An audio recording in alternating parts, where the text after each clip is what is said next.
Hola, hola, hola, bienvenidos y bienvenidas a esta presentación para entender la economía creativa en el marco del World Forum 4.0.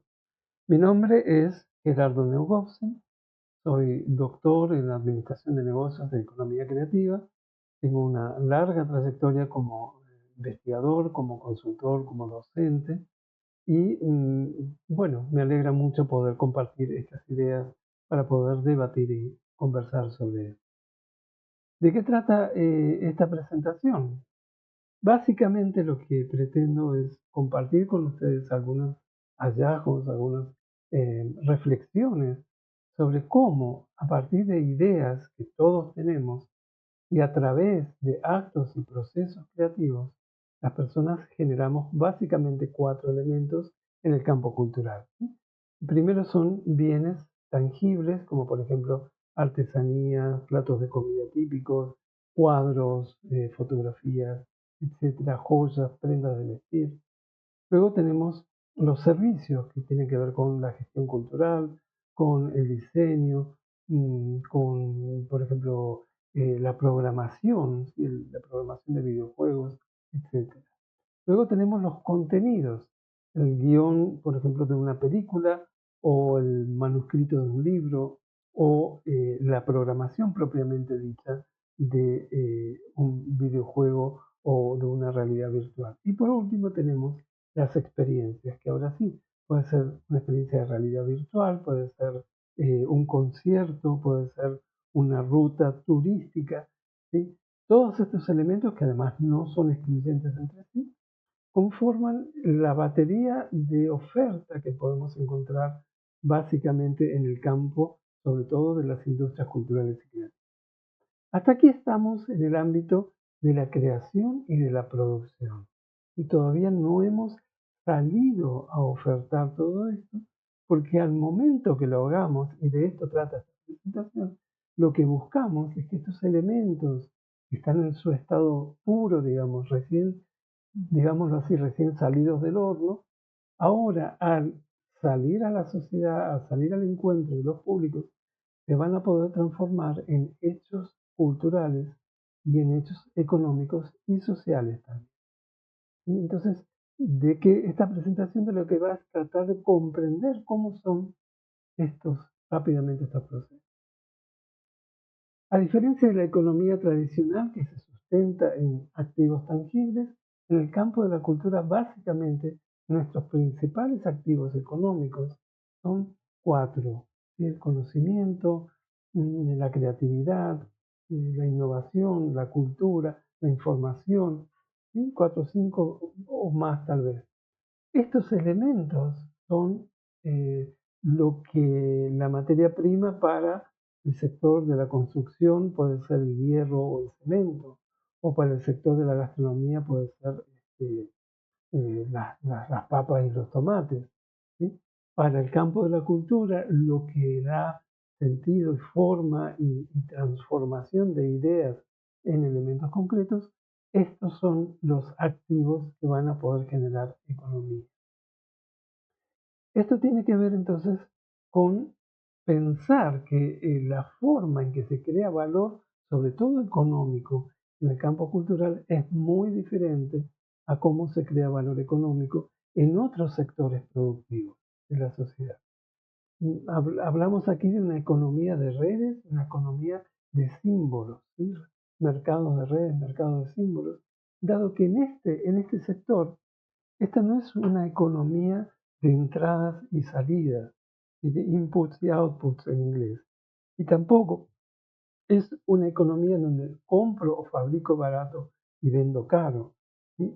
No es la lógica que impera en nuestro sector, sino que es una economía de múltiples influencias y también dentro de contextos de ecosistemas dinámicos y que interactúan entre sí. Y sobre todo es una economía de elementos simbólicos, ¿sí? Cuando compramos un libro, pagamos por el libro, no estamos pagando por el papel y la tinta, estamos pagando por el contenido, que es un contenido simbólico. Del mismo modo, cuando compramos una artesanía hecha de arcilla, no pagamos por el gramaje de la arcilla y la tinta que se utilizó. Compramos la artesanía por el significado y el valor simbólico que tiene hecho por un artesano o una artesana. Por eso hablamos de que esta es una economía de símbolos, dado que, de nuevo, abonamos por el contenido simbólico que se encuentra en un soporte físico o digital, puede ser también. Bien, entonces, ¿qué es la economía creativa? Para ponernos de acuerdo, ¿sí? La economía creativa emerge en el centro, en el epicentro de una transformación civilizatoria profunda que estamos viviendo, que es el paso de la era industrial a la era del conocimiento, en donde la economía creativa va a poner a dialogar a dos grandes magnitudes, dos grandes universos que no dialogaban entre sí. Por un lado, las ciencias económicas, que tienen una lógica de pensamiento lógico, racional, matemático, algorítmico, y por otro lado, el universo de las ciencias culturales, la ciencia de la cultura, que utiliza un pensamiento heurístico, un pensamiento asociativo, un pensamiento creativo por sobre todas las cosas. Estos dos universos no dialogaban entre sí hasta la llegada de la economía creativa, que establece los puentes por los cuales podemos decirlo así, la economía deja de mirar con cierto desdén a la cultura y la cultura deja de mirar con cierto temor a la economía y empiezan a dialogar. Y es ahí donde aparece la economía creativa, permitiéndonos entender que, como vamos a ver en esta presentación, la forma de crear valor económico en este sector es distinto a los sectores tradicionales. Otro elemento importante es que la economía creativa también pone a dialogar a los diversos sectores y subsectores que conforman el campo de las industrias culturales y creativas, ¿sí? Algo que hasta ahora no ocurría, que la gastronomía dialogue con la arquitectura o que las artes visuales dialoguen con el diseño o con los medios, etc. ¿Sí? Espacios de diálogos que antes no ocurrían y que ahora se crean estos ámbitos de convergencia, generando entonces nuevas posibilidades expresivas, nuevas posibilidades también de generar modos de vida basados en la economía creativa. Algunas definiciones básicas para ponernos de acuerdo. Entonces, ¿qué es la economía creativa? Básicamente es una disciplina muy joven que lo que hace es vincular a las ciencias económicas con las ciencias culturales. Nos va a hablar de la convergencia entre economía, cultura, tecnología, desarrollo sostenible, creatividad, innovación, desarrollo social, desarrollo ambiental, etcétera. Y tiene que ver más con el pensamiento estratégico, es decir, con, bueno, dónde podemos y dónde queremos estar con todo este potencial de aquí a 5, 10, 15, 50 años. Es el ámbito donde están los estrategas, los políticos, los formadores, los consultores, investigadores, ¿sí? Es el ámbito de lo estratégico, del pensamiento. Luego tenemos las industrias culturales y creativas, que es el ámbito donde todo esto ocurre, donde esto toma forma a través de micro, pequeñas, medianas empresas, donde se crea, se produce, se comercializa, se distribuye y se entregan estos cuatro elementos: bienes, servicios, contenidos y experiencias creativas y culturales, y donde realmente, fácticamente, se crea el valor económico, el valor social y cultural. Es donde tiene lugar la actividad de los y las emprendedoras que llevan adelante todos estos procesos, acompañados, por supuesto, de todos los equipos de producción, de desarrollo. Y también tenemos, si queremos, no quiero dejarlo por fuera, la gestión cultural, que es una hermana casi melliza, pero con características diferentes de las industrias culturales creativas. La gestión cultural tiene una misión más de administración de bienes, de servicios, contenidos, pero sobre todo de los patrimonios, tangibles e intangibles, y lo que busca es la gestión, la protección, la continuidad de los procesos culturales, sobre todo procesos identitarios, comunitarios, y es donde trabajan los gestores y las gestoras culturales. ¿Sí? Bien, ¿cómo son los procesos de creación de valor en nuestro sector? Y para eso voy a hacer una pregunta que quiero que la analicemos de la perspectiva perspectiva económica. ¿En qué se diferencia un martillo de un libro? Pensemos en el martillo. Una persona identifica primero una necesidad. ¿Sí? Hay una necesidad de clavar clavos. A partir de esa necesidad dice, voy a fabricar martillos, porque puedo vender los martillos, ganar plata, satisfaciendo esa necesidad. Es decir, que ya desde la idea, ya el martillo tiene lo que se llama en economía valor de uso. ¿Sí? Tiene utilidad porque va a satisfacer esa necesidad. Como tiene valor de uso, va a tener también valor de cambio. ¿Sí? Le podemos poner un precio, lo vamos a llevar al mercado, transformándose inmediatamente en un hecho económico, aunque no haya fabricado ningún martillo aún. ¿Sí? Puedo hacer mis presupuestos, mi plan de negocio, y lo que voy a estar haciendo es maximizar el beneficio económico a través de esta actividad y a partir de un activo tangible como es el martillo.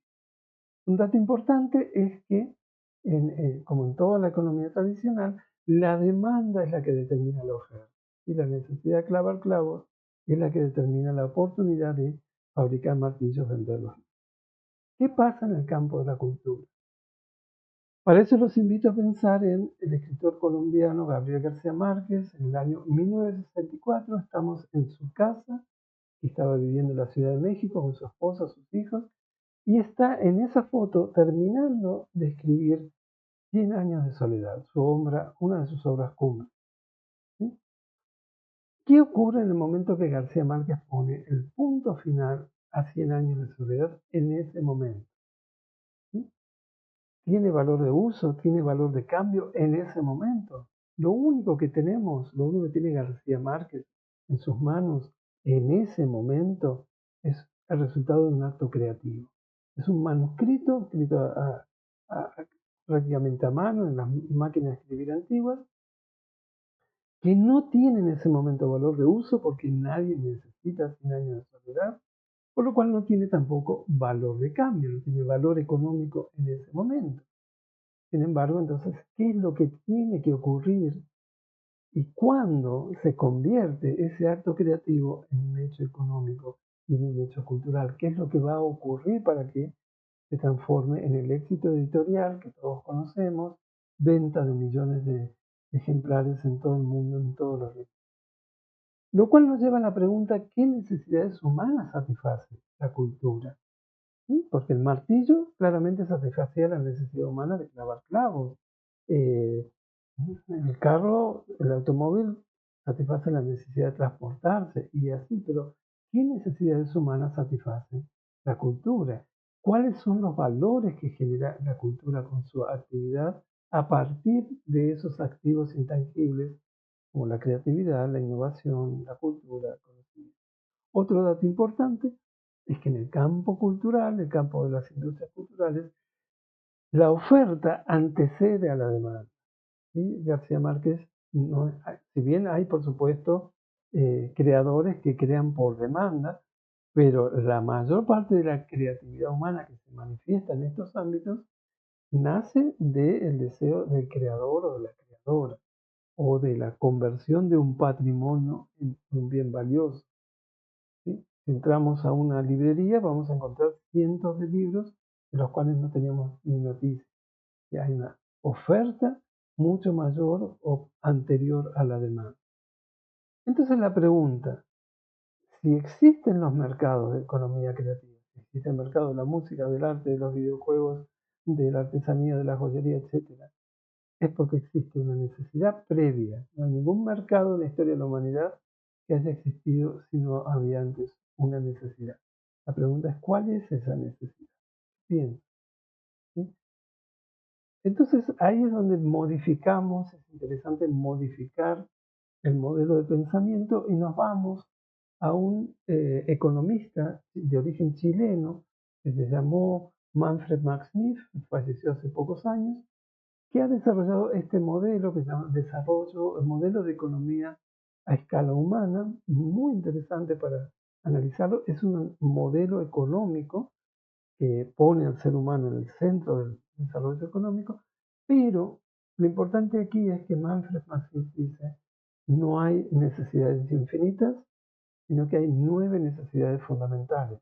Y estas son la subsistencia, la identidad, la protección, el ocio, el entendimiento, la creación, el afecto, la libertad y la participación. En todas, seguramente si te has puesto a pensar en esa pregunta, seguramente te ha venido la idea de, bueno, satisface la necesidad de la identidad, del placer, de la pertenencia. Exactamente.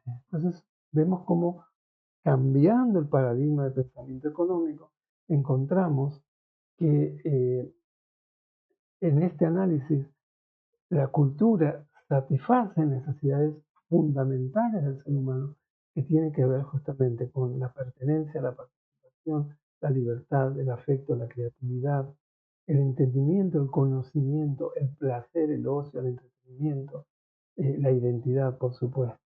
Lo interesante de Max Neff es que él plantea que cualquier carencia en alguna de estas 9 necesidades genera tantas patologías personales como sociales, como si las personas no tuvieran para comer o no tuvieran eh, para vivir, para alimentarse, etc. Esto nos dice de que la cultura no es mero ocio, no es mero tiempo libre, sino que está satisfaciendo necesidades que tenemos los seres humanos fundamentales, necesidades que tienen que ver con el placer, que tienen que ver con el sentirnos parte de pertenecer, el obtener información, el tener vivencias, experiencias, el poder vivir la libertad, conectarnos con lo creativo, y cada vez que tomamos un libro en nuestras manos, ponemos los auriculares a escuchar una canción, vemos una película, esos elementos nos están entregando ese valor, ¿sí?, que nos va a nutrir desde esta perspectiva. Y es lo que lo hace tan importante y tan esencial a la cultura, ¿sí? Entonces, cualquier libro, cualquier canción, cualquier festival, cualquier joya, cualquier plato de comida típica, nos está entregando valores, como vemos en pantalla, intelectuales, estéticos, históricos, identitarios, emocionales, etcétera, que van a nutrir esas necesidades fundamentales que tenemos los seres humanos para poder vivir plenamente, ¿sí? Y esa sería la función fundamental, que tiene que ver con narrativas que tienen que ser contadas para satisfacer esas necesidades humanas, ¿sí? Yo no voy al restaurante mexicano, por caso, y pido un disco de maíz con 100 gramos de carne molida, tomate, y etcétera, sino que pido un taco, ¿verdad? Cuando digo un taco, estoy pidiendo una narrativa gastronómica única, exclusiva, de cómo los mexicanos combinan esos elementos para generar un sabor único, que no es, probablemente otras culturas tienen los mismos ingredientes y los combinan de forma diferente. Lo mismo pasa con los cuadros, lo mismo pasa con la música. Es decir, que desde que nacemos hasta que nos morimos, estamos permanentemente recibiendo contenidos, recibiendo narrativas que son fundamentales para la construcción de nuestra identidad, para la construcción del conocimiento de la vida, de pertenecer, de la pertenencia, del placer, de la construcción de la memoria y también del futuro. Es decir, que nos aporta elementos para saber de dónde venimos, dónde estamos en estos momentos en la historia y hacia dónde podemos ir con toda esta información. Por ello es que la cultura es tan esencial en nuestras vidas y lo que permite que existan estos mercados, estos eh, procesos de generación de valor cultural, económico y social.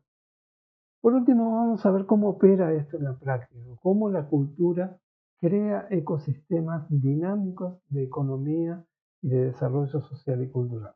Imaginemos que estamos viendo el escenario de una sala de espectáculos donde vamos a producir una obra teatral y pensemos en los flujos de dinero, ¿sí? Hacia dónde van, dónde se mueven los recursos económicos. Los artistas sobre el escenario van a cobrar sus honorarios, el representante cobra su porcentaje, el productor cobra su parte.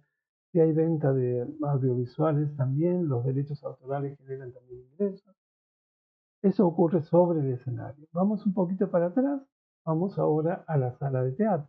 El dueño de la sala, todo el equipo de personas que trabajan, los técnicos, asistentes en maquillaje, escenografía, seguridad, mantenimiento, limpieza, vestuarista, la cafetería, el merchandising, la boletería, todo ese universo que está dentro de la sala de teatro, todas estas personas van a estar ganando su dinero porque hay un artista sobre el escenario. Vamos un poco más atrás. ¿Qué pasa antes, durante y después de la presentación? Antes, todo el aparataje comunicacional, los diseñadores gráficos, los comunicadores, la imprenta, la distribución de los afiches, los periodistas, el abogado que va a hacer el contrato, el contador, el community manager que dinamiza las redes, los periodistas. Todo eso ocurre antes para que el público vaya a la sala de teatro, ¿verdad? ¿Qué pasa durante? Se activa todo la industria del transporte, Uber, taxi, transporte público, los estacionamientos, etc. Termina la función y ¿qué hacemos normalmente? Vamos a comer algo, vamos a un café, a conversar. La gastronomía, entonces, se activa y en todos estos casos hay una relación directa de activación, de incremento, de generación de ingresos, gracias a que hay un artista sobre el escenario. Vamos más lejos todavía, una pareja joven, la muchacha va al salón de belleza porque a la noche va a ir al teatro. El muchacho se compra unos pantalones, unos zapatos porque quiere estar guapo, porque a la noche va al teatro y van a contratar una nana, un canguro, porque la pequeña va a quedar en la casa porque los papás van al teatro. La muchacha, la nana, está contratada porque hay un artista. Y además el Estado está recaudando de toda esta actividad, luego lo vamos a ver, impuestos porque hay un artista sobre el escenario. Este es el ecosistema que además cada uno de estos segmentos tiene sus propios proveedores, es decir, que de manera indirecta y de manera inducida, como se conoce en economía, la cultura, la actividad cultural está generando economía, multiplicando, un factor multiplicador, el dinero que se invirtió en la producción artística. Y luego vamos a ver un ejemplo. Entonces, ¿qué hace el paradigma economicista tradicional? Bueno, pues analiza el flujo de dinero, dónde vino, dónde fue. El paradigma de la economía creativa analiza, por supuesto, el impacto económico, pero también analiza el impacto social y el impacto cultural que genera toda esta actividad. Multipliquemos en una gran ciudad, como puede ser Bogotá, Buenos Aires, París, Madrid, la cantidad de actividades de lugares que ocurren simultáneamente y vemos cómo la industria cultural y creativa no solo activa a sí mismo, sino que activa toda la economía del lugar. Un ejemplo de esto es el Festival de Cine de San Sebastián, que costó en el año 2012, en un estudio que se hizo, 7.5 millones de euros. El Estado aportó a modo de subsidio 4.2 y el capital privado se aportó 3.3 millones de euros. ¿Cuáles fueron los resultados? 157.000 personas vieron 226 películas, 2.331 profesionales fueron a San Sebastián a hacer negocios, 1.000 periodistas de 42 países reseñaron lo que estaba pasando, hablando también de la ciudad, obviamente. El impacto económico fue de casi 30 millones de euros en la ciudad, 82 empleos permanentes, 235 temporarios, la hotelería, el transporte, la gastronomía generó millones de euros gracias al festival y se hicieron 18.000 alusiones en 520 medios periodísticos en 42 países, ¿sí? Generando un efecto de marca ciudad muy importante que a su vez tendría un valor de 67.7 millones de euros. Ahora bien, lo interesante de este estudio es que a través de todos estos impuestos, el Estado que recaudó 4.600.062 euros. Es decir, recuerden que había aportado 4.2 y recaudó 4.6 en 11 días. ¿Sí? Es decir, que recobró los 4.2 y ganó 400.000 euros, y significa un 15% de interés sobre un préstamo. ¿Sí? Que por supuesto ese dinero nunca volvió al sector cultural, sino que quedó en las arcas del Estado, generando un impacto en el Producto Interno Bruto de 14.5 millones de euros y 11.9 millones de euros en el sector del turismo. Entonces, fíjense, es simplemente un festival de cine y todo lo que está generando. Y estos son los elementos que nosotros debemos analizar para comprender entonces esta maravilla, esta nueva forma, estas nuevas matrices de generación de economía que es la economía creativa. Muchas gracias por tu atención.